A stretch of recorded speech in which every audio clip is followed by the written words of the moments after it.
Good morning, everyone. Welcome in on this Thursday morning. I'm Jessica Lovell, sitting in for this guy.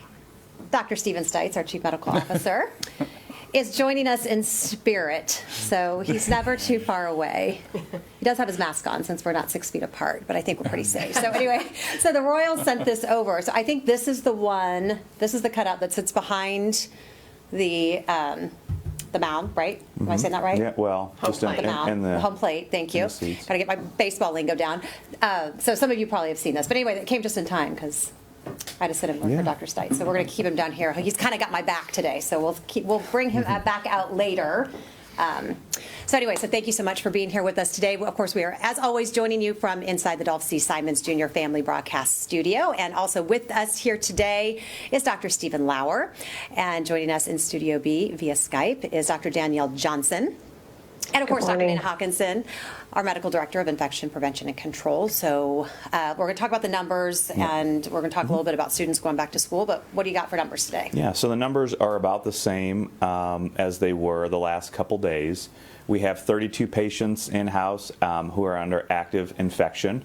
11 of those are in the ICU, and 6 of those are on the ventilator. We still have 26 patients otherwise also who meet that recovery period but are still in the hospital because of COVID originally. And then over in Hayes, there are 22 inpatients that they're actively treating now for COVID too. So those numbers have gone up a little bit.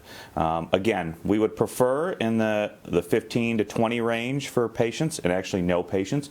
We know that's probably not going to happen. So the 30s, we've been really hanging out the low to mid 30s for the last couple days here. Concerns as we're heading into the next few months? Yeah, absolutely. And we know that our hospital partners around the city are also having increased census for active COVID infection as well. And so it is certainly a concern. All right, so before we tackle today's topic, talking a lot about kids today and going back to school, we know that our reporters on the line oftentimes have questions that they want to get answered, so we want to give them an opportunity earlier in the show to ask those questions. So any reporters on the line? Hi, good morning, guys. It's Taylor from Channel 41. Hey, Taylor. Hi, Taylor.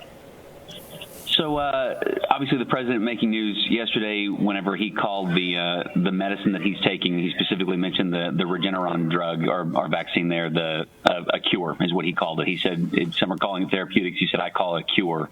Just wanted to see what your thoughts are on that drug itself, what you know of the drug that the president has been taking, and referring to anything as a cure right now in this process where we are. Yeah. And Steve can talk to this in general too. I think this is so early in the game that referring to anything like that as a cure is certainly premature. It is not, again, an antiviral. It doesn't directly act on the virus. It helps to build your immune system before your immune system can really kick into gear and catch up with the virus. Also, we don't understand exactly what time frame we have to give this. We certainly believe from some of the convalescent plasma studies, from some of those early signals from those studies, that it's probably better to give this at a certain time period, and that would be very early on in infection, again, so that you can have that immunity, those antibodies, those neutralizing antibodies there in your system, while your adaptive immune system is ramping up its production of its own antibodies and other responses as well. So I definitely would say it's probably not a cure. It is one more thing, though, that we can use in our armamentarium to try and prevent hospitalization, critical illness, and death. I think we have a question from 41. Channel 41. Was Taylor done with his question? Did it help, Taylor? Did that answer your question? Yeah, that was enough for mine. Thank you. Thank you. Thanks, Taylor. Jill? Yeah, if there's no other reporters on the line, Matt has sent a question from KSHB, and it's actually for the doctors today. Right. He wants to know, as students return to school and/or daycare, what steps should family take if they learn their child was exposed to a child who was exposed to COVID-19? Sounds like 6 degrees of Kevin Bacon. I know. Is quarantine necessary? And we've had a lot of community members asking that same thing. We'll probably get into that a little bit more. Dr. Lauer? Well, I think the one everybody wants to do on that is really get the details of what happened. You know, it's all about close exposure for 10 to 15 minutes. And these stories of around somebody who might have been exposed, who may have been close to somebody, really aren't going to count. We're going to the exact details and then relay those to your healthcare provider and let us work through the algorithms we have that determine, is that something that a patient who really needs to be tested, who truly was exposed and needs to be tested, needs to be in quarantine. So get the details and talk to your child's healthcare provider. Any other reporter questions, or Dana, did you have? Yeah, no, I would absolutely agree. I think the details in these stories and these lines are very important. Typically, a contact of a contact is not having to be in quarantine. We have to really understand the real dynamics of those exposure. And just as you said, is it a true case? Certainly the health department will be able to help for that. Because then, as they said in the question, it does get to a 6 degrees of Kevin Bacon. But again, are we a contact of the known case, or are you a contact of that contact who should be quarantining? The first line contact of the case should be quarantining. Typically, the contact of the contact would not be quarantining in this case. So I think it's very important in all of these circumstances to get the details of the exposure and who really was the case, who really were the true contacts, just as you said. Right. Yep. Reporter questions? We'll get back to you or jump in during our conversation if you have one. So Dr. Lauer, I do want to jump in with you and just find out what is going on in your office right now. What are you hearing? Is it business as usual? Well, we're staying pretty busy in clinic. We're doing still a lot of the regular well child visits, seeing the normal mix of sick kids coming in. I think there's still a lot of concern among parents about going back to school, at the same time staying home from school, and how they manage their lives on this. A lot of concern about when their kids do go back to school, what's safe, how are they going to make sure they are doing the best things for their kids. So I think still a great deal of anxiety and concern about how to get their kids safely back to school. And Dr. Johnson, I know you have a lot of insight on this as well. I mean, a lot of parents and kids are happy to be back in class. It certainly does the body good, I know, for so many reasons. But certainly as we start to enter the winter months, that isolation now starts to take over again. This pandemic hit in the spring. We were all out and about. Now we're back inside again. It's cold. Kind of that typical funk we get in. So just tell us a little bit about what you're hearing and what parents need to be looking out for. So I'm hearing that for the kids that have gone back to school, there's a decrease in anxiety actually right now because people are stable, safe, and excited to be back with their friends, even though they're still socially distanced, still not having the typical class experience. There's a lot of excitement with just some normalcy. And so as we think about going back into winter where we have to kind of lock in, I'm advising, especially the teenagers that tend to not socially distance even during the pandemic, to really be mindful of maintaining some safety, having some really cool opportunities to see friends socially via Zoom or doing a parking lot setup where they are socially distanced wearing masks, but to find ways to connect, but also to be safe. That's been a struggle with the adolescent population because they tend to have this invisibility that they can do any and everything and be okay with it. But we know kids can be not the safest people in the world, so we want to keep them safe, both with their behaviors, but also with the pandemic. So I'm encouraging families to build some opportunities for social time, whether that's with their own family or socially distanced with other family. Also be on the lookout for their kids being sad, depressed, and down, and having conversations proactively that we're going to go into this season where we're going to lock down again, in essence.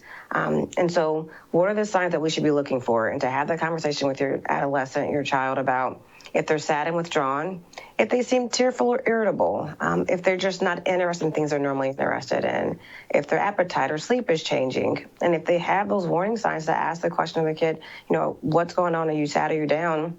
And if you're concerned, to ask your child if they're having any thoughts of suicide. I think we tend to dance around that idea of safety and to be quite explicit about that because we are seeing kiddos. I'm in inpatient psychiatry most of the time, and our census is maintained a high number when we typically have these fluctuations. When school is out, our numbers go down. Since COVID hit, we've been stably high, and we're at capacity many days in the last few weeks. So kids are really struggling with this, and parents are struggling. So please talk to your kids and have really open, honest conversations about how they're doing. Yeah, there's a pandemic, but there's also other really big issues going on that we have to be paying attention to. Dr. Lauer, I mean, I'm sure you have these type of conversations with your families as well, right? Yes, just exactly what Dr. Johnson was saying. We really want parents to be in touch with their kids, talk to them, sit down with them, and really find out how they're doing. Some of these things are very difficult to sort out from what may count as normal adolescent behavior, and so touch and base with them. Sit down for the family dinner in the evening and really talk to your kids, see how they're doing, because a lot of them are having a very difficult time with this. The distancing, the not being around their friends is extremely challenging and goes against everything they're supposed to be doing as developing adolescents. So really a time to stay in touch, check in with them regularly, and pay attention to those changes in behavior, especially as they head back to school, and if that good student is all of a sudden not doing well. Those kind of changes are important to touch base with them about. Dr. Hawkinson, you have kids. I mean, during this pandemic, have you been, kind of paying attention and noticing different things as they entered new seasons and new times of this pandemic? I think there's variability, just as you said. Unfortunately, this generation was probably raised to be isolated with all the devices and the apps and all that stuff.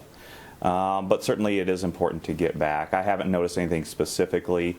Still, what we do see is that there has been a lot of spread, especially in the summer, and now even more, probably in that older age range, middle school to high school, because they are getting together outside of class anyways, and it's hard to really stop that. Certainly if you have younger kids, you can make play dates or not make play dates with other kids and parents. But for that older age kids, they just seem to get out and do that anyway. So, I think that it is important, just as we've heard, to keep an eye and keep an ear attuned to really what is going on with your children in that fashion, because it is certainly different than it has been, in 2019 and before that. But I think there's give and takes. But you make a good point, though. They are used to being alone a lot. That's right. The devices, right?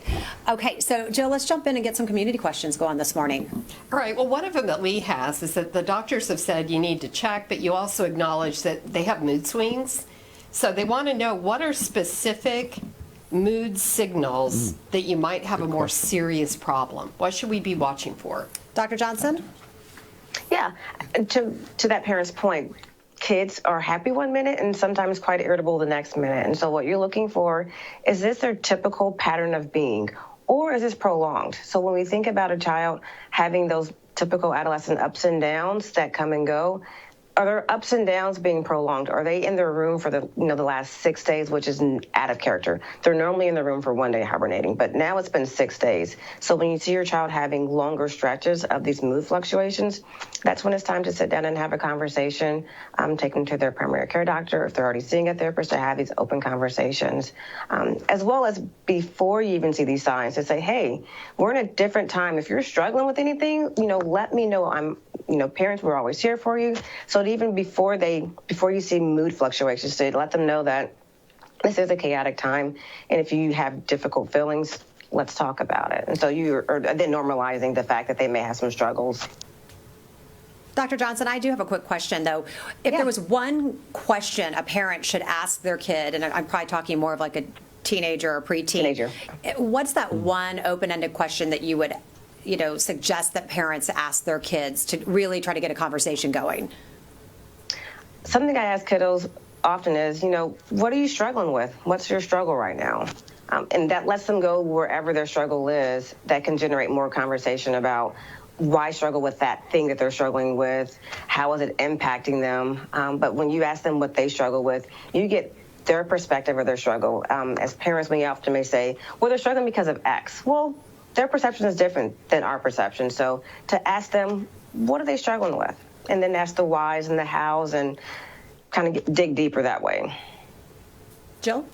All right, Susan wants to know that we have talked about having flu season and apparently COVID season. She wants to know what other viruses are out there for kids, and are we seeing those like normal, or are those less?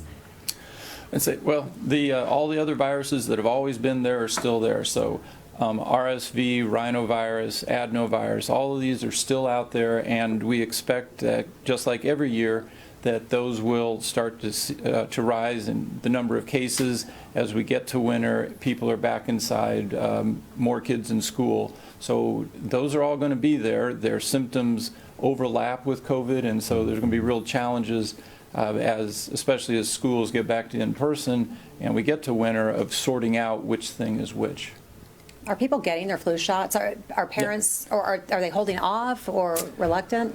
We've been pretty busy in our flu shot clinic so far, and much less resistance concerns about it this year than we're used to seeing. So I think most people are taking this seriously and really pushing to get themselves and their children vaccinated. I think I have heard you say before that, would you go so far as to call it a requirement for being in the pediatric clinic that you have your flu shot, or is it just strongly encouraged? Strongly encouraged, yes. Yeah, absolutely. All right. Shalene has got a question that I just want to go on record of saying I find personally horrifying. And apparently a lot of people are weighing in on this on Facebook. She says, I would like to know, if you have to be examined up close by a family practitioner who does not believe in masks, how should she dress? If she wears a clear face shield and a mask, will she be protected from this person? Is that happening? Like a doctor not wearing a mask? She's calling it a family practitioner, so it's not necessarily, it could be a nurse practitioner, it could be a medical doctor. She doesn't call anybody or throw anybody under the bus. Okay. But she is genuinely concerned. How does she protect herself? Yeah, I think there's a couple layers to that. First, you can protect yourself with a face shield and mask. Again, we have always been endorsing the fact that masks in the general community, so this would be you while you're at your doctor's office, is really for barrier protection, so you are not expressing the virus into the environment. Now, the mask may also offer you protection against getting the virus if there are people who aren't wearing their masks.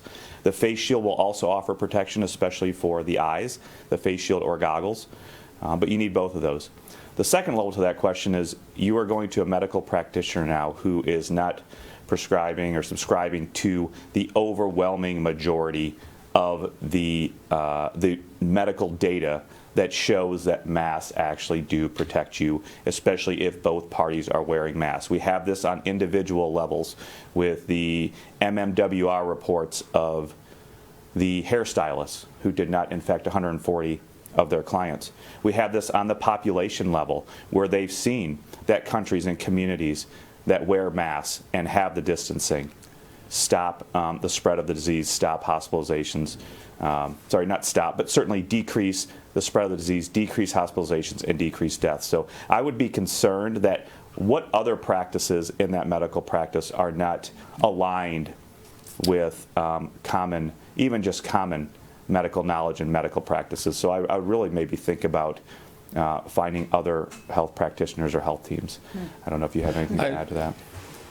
We'll give somebody the benefit of the doubt and say I think everybody hopefully everybody is trying to wear a mask.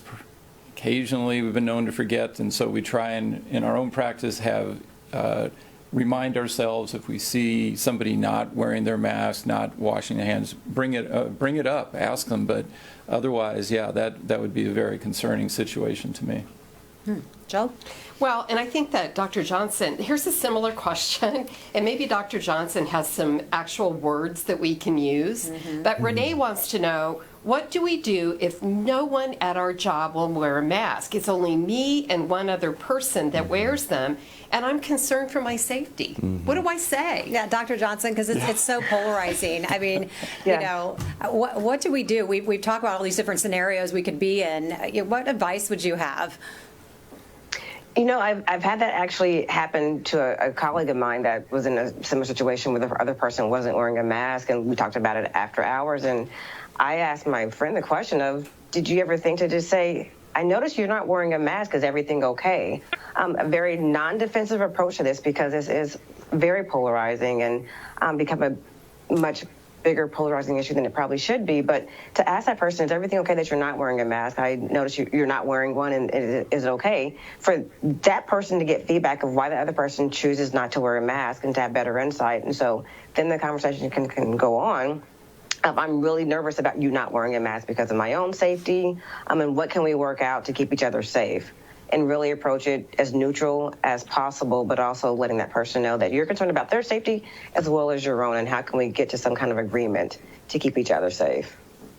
Yeah, how do you not be judgy about it? Yeah, and I think it starts really at the top. We know that a lot of industries have standards for reducing the spread, and that is distancing and masking. The healthcare, dental. We know that the restaurant industry has standards. We've had our guest on with the haunted houses. The haunted houses and that industry has standards. So many of these industries should have standards. I guess it depends, how far can you go to the top to ask why, or are there standards in place, but people aren't following them as well.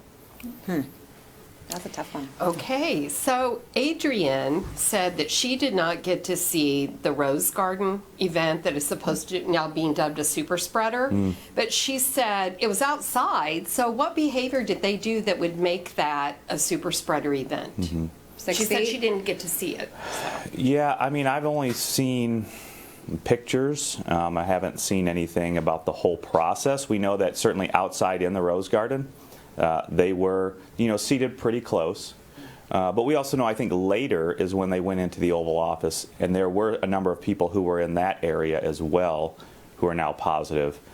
So I think it's a combination, maybe not just the Rose Garden. I'm sorry, I don't have all the details of that contact tracing and that event. But I know that there was some outside in the Rose Garden, but I also know that there was some inside at the Oval Office where there were pictures taken. There are pictures of people who have gotten it within that, and they kind of point them out in the news media. So I think it's a combination of those things as well. And a lot of close talking. Yeah. Which we all want to do. And being outside makes us feel a lot more comfortable. And I do think when we get in those social situations, you tend to want to lean in and talk and shake hands. You have to be wary of close talkers, though. Yeah, you do. Sure. That's right.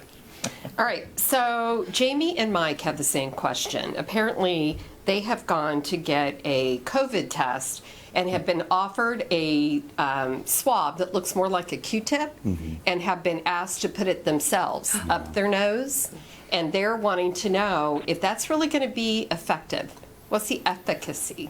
Yeah, I don't think we know. I think there is a recent publication, I haven't had time to look at it, about self-directed or self-given nasal swabs. Certainly we know that the nasopharyngeal swab, or the NP swab, is the gold standard. That is so that you can get it far enough back into your sinuses where you get a good sample.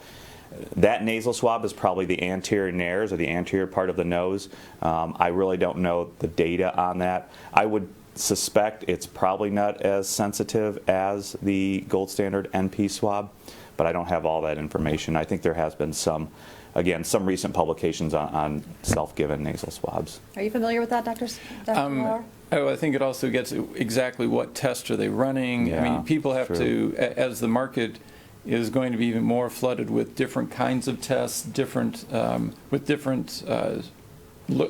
at different things, different sensitivities. Those are all questions that patients need to be asking, understand what exact test it is that's going on, and understand what the outcomes of those tests are going to mean. But yeah, things that are self-administered, I think you'd want to be careful about. Yeah, excellent. To your point, is it the antigen test or the PCR test? Yeah. And I was assuming the PCR test, but it certainly could have been the antigen. If it was the PCR test, that'd be a little bit concerning. Yeah. All right, Arietta's got a good question, and I'd be interested to hear what all the doctors have to say on this. Is there a safe way for high schools to have basketball season? Good luck. Yeah, I think that's a very difficult prospect. I think this goes not only to high schools, but colleges. Obviously, the NBA did a very good job because they have resources, they had the bubble.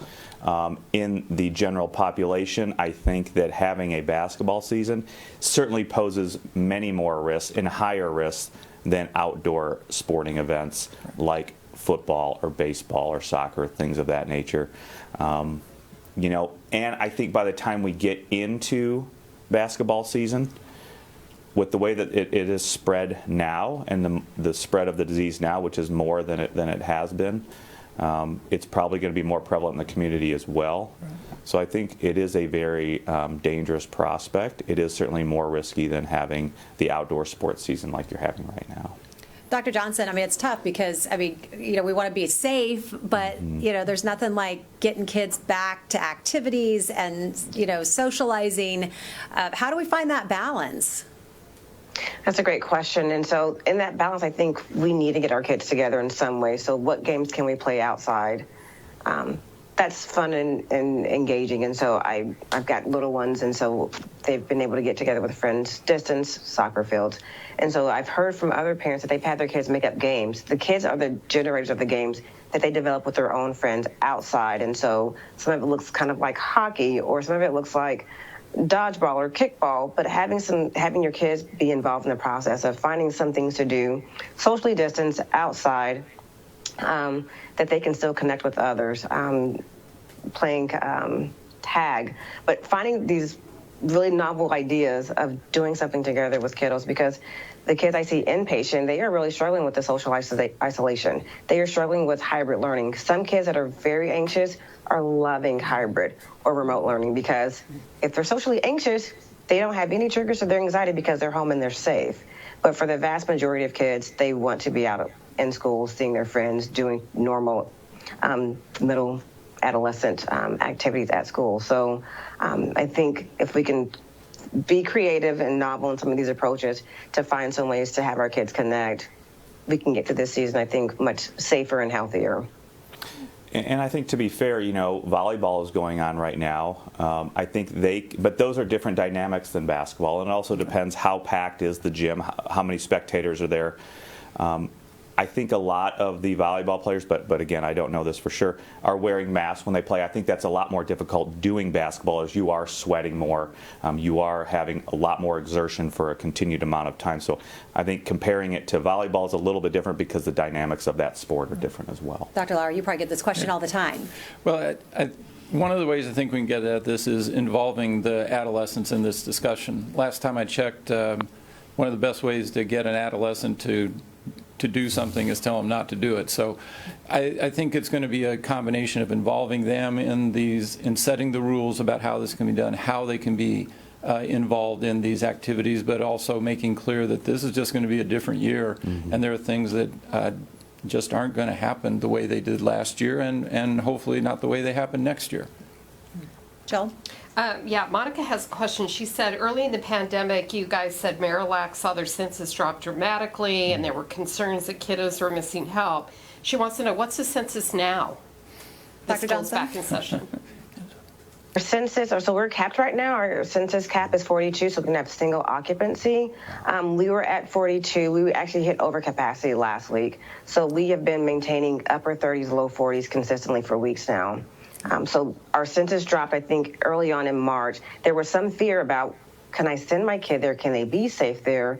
We are wearing our PPEs. Our children that are patients there are wearing their PPEs. So everyone is being safe. And so now that we've established that it's safe to send your kid for help and treatment, our census is maintained basically the 30s probably since May, and hit 42 multiple times and over 42 multiple times. So our census is high.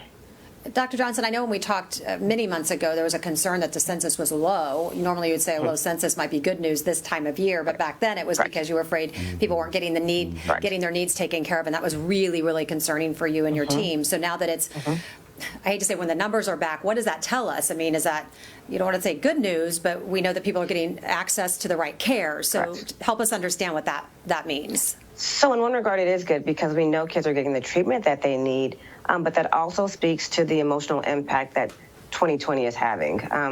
It's not just the pandemic, it's also the social issues that are happening in America. There's also environmental issues that are happening that kids are deeply supportive and impacted by. So there's a number of issues that are happening all at once that are impacting our youth. When we think about this pandemic, families are losing jobs, which creates undue stress on children because they are then sometimes in position to do more things. So the level of stress that kids are undertaking right now is immense. And so having higher numbers means that just speaks to, I think, the population as a whole, that we're all stressed out and our children feel it as well. So having a high number, while scary in one point because we know kids are struggling, that just means parents know that there's resources out there and we're here to help. So it's a good thing overall because we know that they're getting help, but that just speaks to the number of things we need to do as a community to support our children. in the school settings when they're back in school, as parents when they're home, just providing support and getting resources for our children. Jill? Dick writes, my grandson in Pennsylvania is a middle school wrestler. Can the schools safely have competitive wrestling? You want to take it? Okay, I'll take it. Who's got Okay, you got basketball. I think we're just going to keep going back to the concepts of close contact for extended periods of time without a mask. That just seems like a risky proposition to me. I just don't understand how you're going to be able to do that safely in this year. I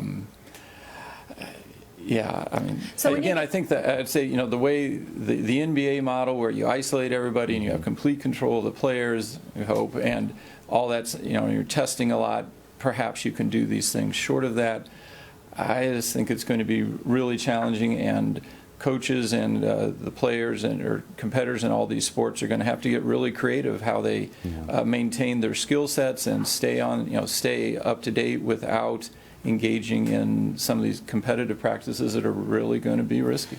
Yeah, certainly, as you said, the interaction in a wrestling is much more even than in basketball. I wrestled at 98 pounds my freshman year, so I was pretty tiny. Tiger.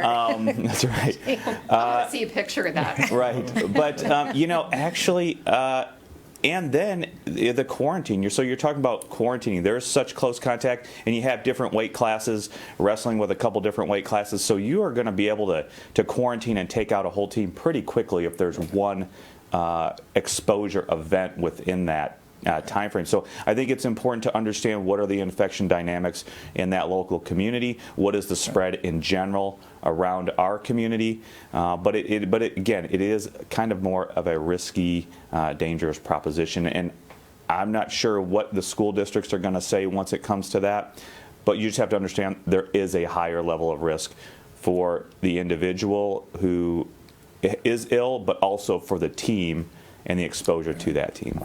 Dr. Lauer, I just have a question for you. Can you tell people just how important the little things are, especially for young kids, about sleep, diet, even things like sunlight and fresh air, just during this time, how important and how impactful it is to make sure they're just keeping all that in check? This is really the basic talk we have in clinic now with every family. Pretty much for the last 6 months, people's schedules have been totally disrupted. I mean, usually the 10 weeks over summer and things get a little out of whack, but people have been totally off their schedules now for months, and I think that's had a big impact on their physical and mental health. And so we're really working with families saying, this is boring, I know, but you got to get up on a regular schedule. You have to eat according to the regular schedule. You have to get to sleep on a regular schedule and really get back to the normal rhythms of daily life. Get up, and I start to sound like my mother, but get up and do something.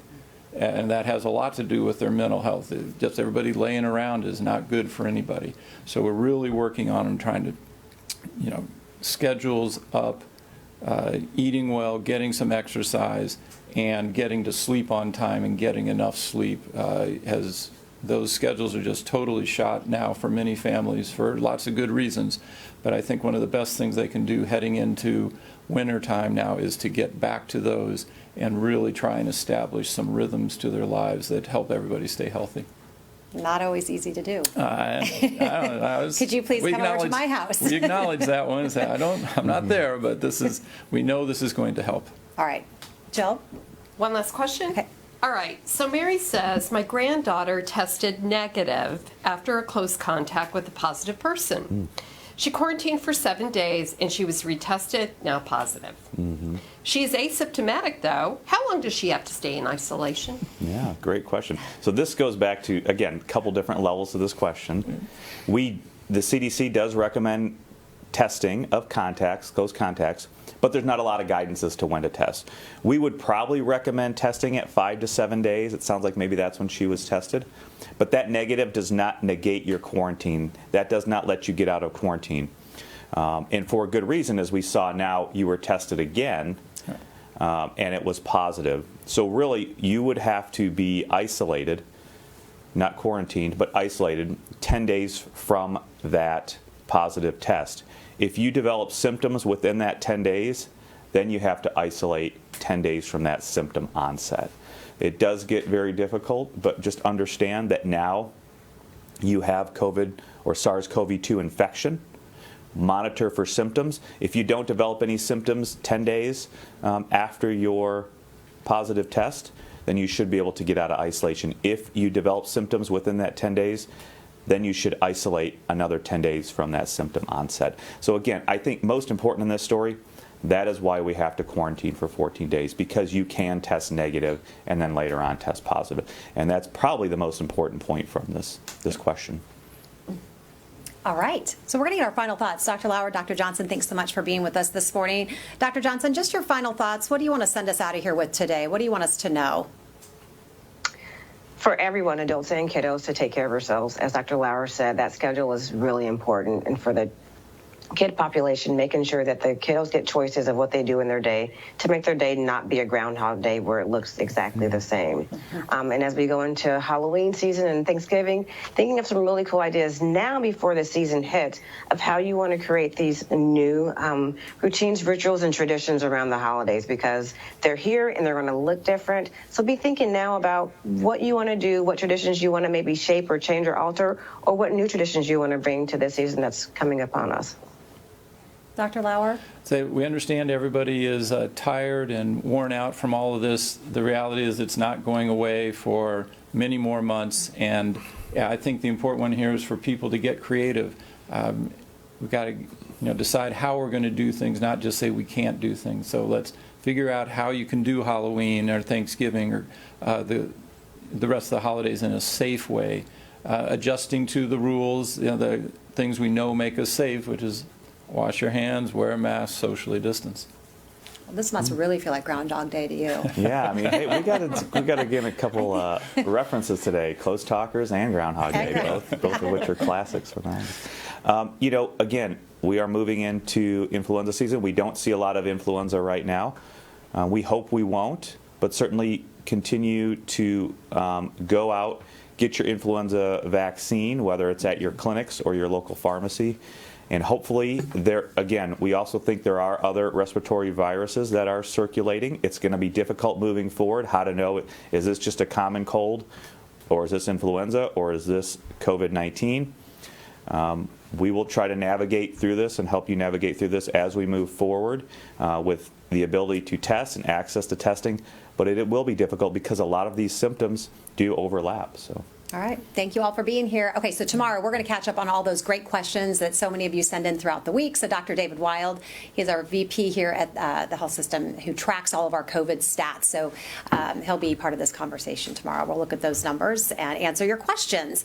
Well, we want to turn now to our masking pictures, as we always love to see these. Emily sent this picture in from her doctor's office, this skeleton masked up, kind of reminding everybody that everyone has to do it. He's gone as a kind of a cowboy skeleton for Halloween. Who knew that we'd actually be trying to incorporate masks into all of our holidays now? Wow, we didn't think it'd last this long. So anyway, and then Lori sent this in, this pirate picture. So we love these masks, and we really want to know how everybody plans on masking during Halloween. How are you going to stay safe and have some fun, but also, again, keep you and your community safe. And you can send those pictures right here at KU Hospital, also to Medical News Network at kumc.edu. So send those pictures in, please. Okay, so for those of you who missed it, I hope I did okay, Dr. Stites, today. But anyway, so he will be back tomorrow, so I promise. That is so cool. We didn't even miss him, did we? All right, so everyone have a great day. Don't tell him. Yes, I know, we did. I didn't mean Yes, that we way. did. I Yes, meant he we was did. in full view. We love him. Yes, he was not far from his chair. I was just keeping it warm for him. So everyone, thank you so much for being with us today. We will see you tomorrow. He will see you tomorrow.